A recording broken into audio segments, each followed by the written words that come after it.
Hey everyone, welcome back to another video. In today's video, I will show you how to use Capcut templates directly from TikTok. So, if you're interested to know about it, let's dive right in. First things first, make sure you have the Capcut app installed on your phone.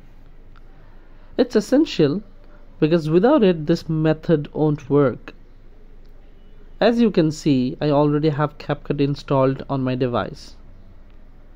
Now, go to TikTok and go to the Discover section. In the search bar, type Capcut templates.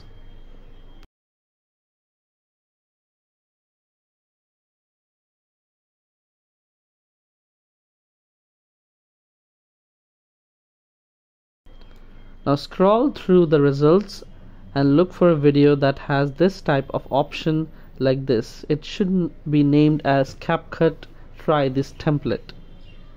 This is what you are looking for. It's the key to using the template. Once you find a video with that option, tap on Try This Template. From there, tap Use This Template.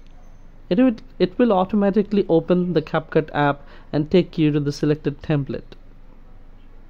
Tap on Use Template, choose your preferred video or media from your gallery and customize it as you like. Add your personal touch, adjust settings if needed, and when you are happy with the result, export the video. And that's it, guys. That's how easy it is to use Capcut templates from TikTok. Thanks for watching this video. If you found this video helpful, don't forget to like, comment, share and subscribe to our channel.